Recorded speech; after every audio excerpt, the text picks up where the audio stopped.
សួស្តីបងប្អូនទាំងអស់គ្នាស្វាគមន៍មកកាន់ Channel YouTube របស់ខ្ញុំបាទសាជាថ្មី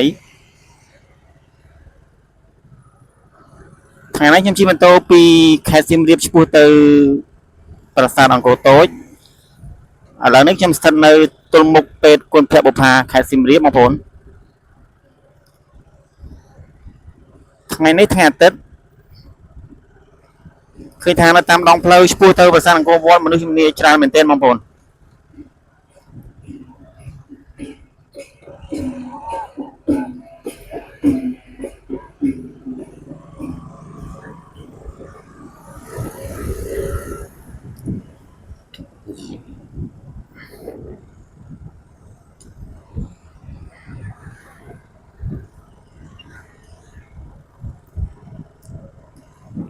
ខណៈពេលនេះម៉ោង8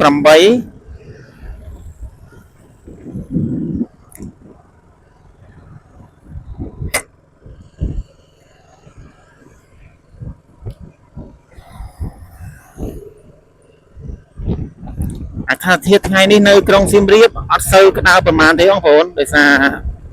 មេឃសតុំអញ្ចឹងការធ្វើដំណើរសម្រាប់អ្នកដើរលេងថ្ងៃអាទិត្យនេះគឺថាត្រជាក់ស្រួលមែនទែន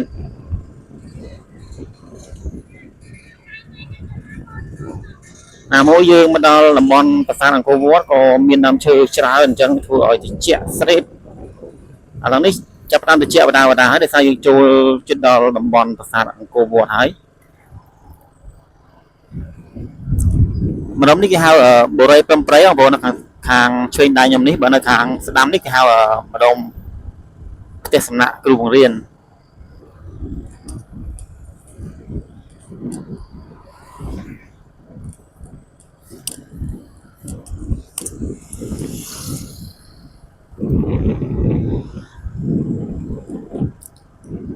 ព្រឹកនេះជិះម៉ូតូទៅមើលការរៀបចំ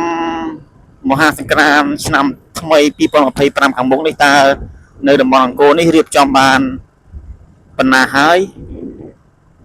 នៅសល់តែ9ថ្ងៃទៀតប៉ុណ្ណោះនឹងដល់កម្មវិធីចូលឆ្នាំសៀមរាបឆ្នាំនេះរៀបចំកម្មវិធីចូលឆ្នាំសង្គ្រាមធំមែនទែនបងប្អូននៅបាយ័នក៏ធ្វើអង្គរតូចក៏ធ្វើ Hub Street នៅសួនព្រះរាជដំណាក់កន្លែងហ្នឹងធ្វើធំតែម្ដង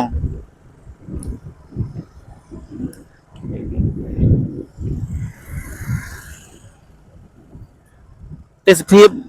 នៅពេលដែលយើងជិះម៉ូតូជិះឡានចូលមកដល់តំបន់ព្រៃអង្គរនេះឃើញថាមានអារម្មណ៍ថា fresh ជាក់ស្រួលទុកកង្វល់តែប្រមាណមកដល់នេះឃើញថាស្ងប់ស្ងាត់និងសប្បាយចិត្តនៅពេលដែលបានឃើញប្រាសាទឃើញមនុស្សម្នាច្រើនដើរលេងខាងមុខនេះកន្លែងឆែកផុញបងប្អូនឆែកសបុតអានេះគេហាមបរោះដ្រូននៅតំបន់អង្គរយើងគេឲ្យបរោះឲ្យបងប្អូនតើចង់បរោះតើសុំច្បាប់មកទឹកមុន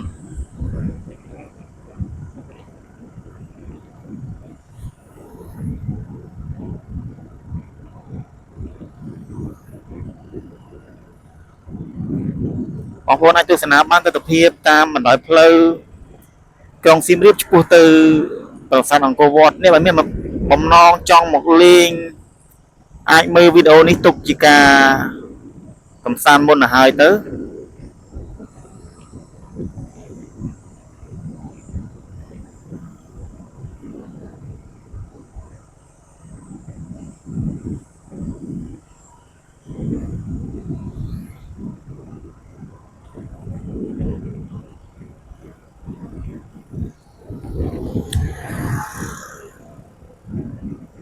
អូននេះនៅជិះកង់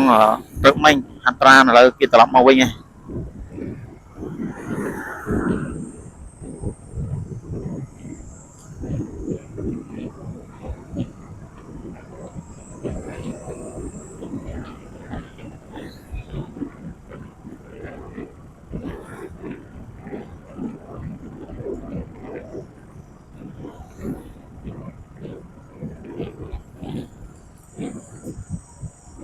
អាកាសធាតុថ្ងៃនេះអំណោយផលមែនទែនត្រជាក់ស្រេបតែម្ដង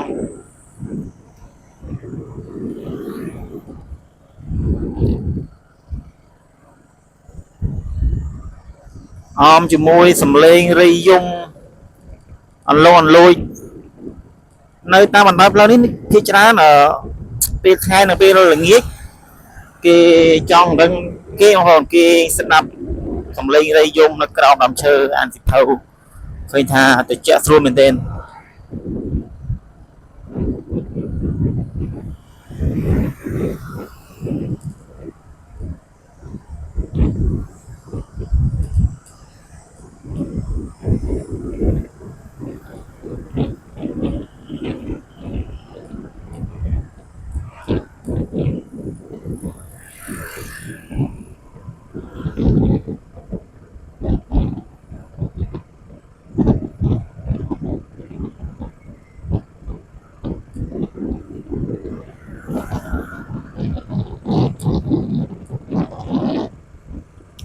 ឥឡូវនេះចិត្តដល់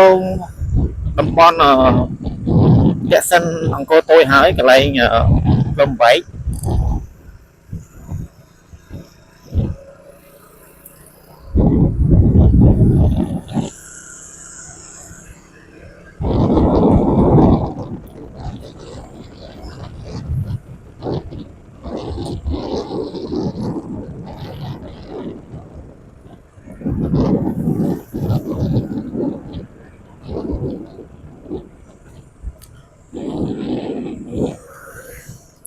យប់មិញនេះខ្ញុំចូល pub street ឃើញថាមនុស្ស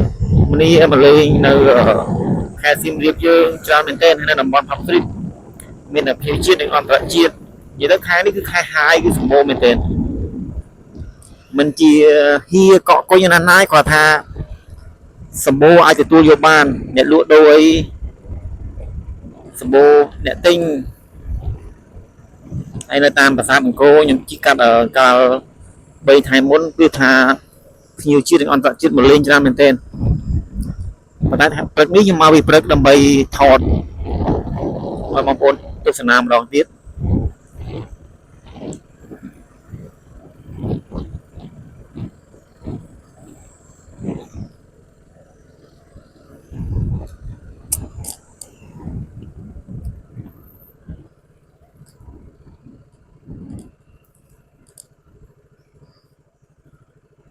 មកឡើយនេះមកដល់ផ្លូវបំបែកហើយ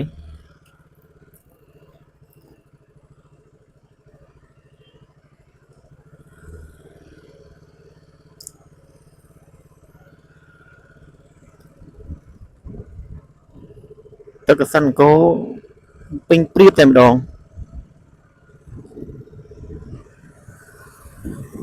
ខ្មៅខ្មៅថ្លាយងហ្មងទឹកបងប្អូន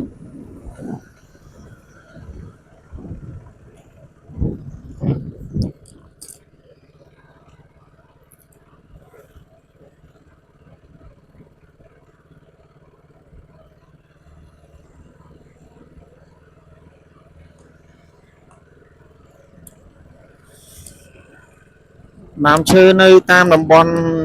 អង្គរនេះឃើញថាខែប្រាំងមែនប៉ុន្តែស្លឹកឈើត្រួយអីខៀវតែម្ដងបងប្អូនខៀវស្ងាត់ដោយសារវាមានប្រព័ន្ធទឹកទន្លេសាបជុំវិញតំបន់អង្គរនេះគឺប្រព័ន្ធទឹកនៅជុំវិញខាត់ខ្វែងតែម្ដង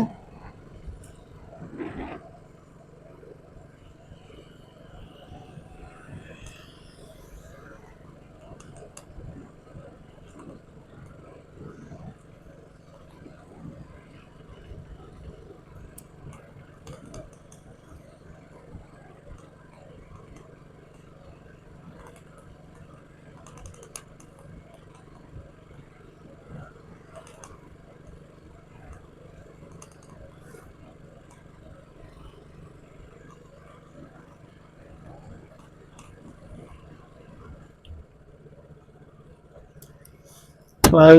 ខាងមុខនោះគឺផ្លូវគេធ្វើវាងបងប្អូនមុនដំបូងកាលពីផ្លូវបុរាណផ្លូវចាស់ផ្លូវខាងឆ្វេងនេះខាងឆ្វេងដៃហ្នឹងណាខាងមុខឡើងសហ្នឹងបងប្អូនប៉ុន្តែឥឡូវនេះគេបិទផ្លូវខាងឆ្វេងដៃហ្នឹងគេឲ្យធ្វើផ្លូវឲ្យយើងទៅត្រង់ដើម្បីវាងអាផ្លូវចាស់ហ្នឹងគេដាំស្មៅគេបិទចោលដាំដើមឈើ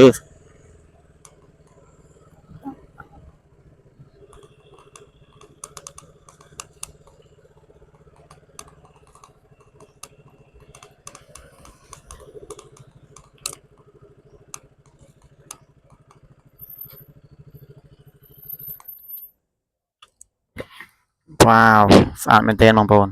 គេរៀបចំ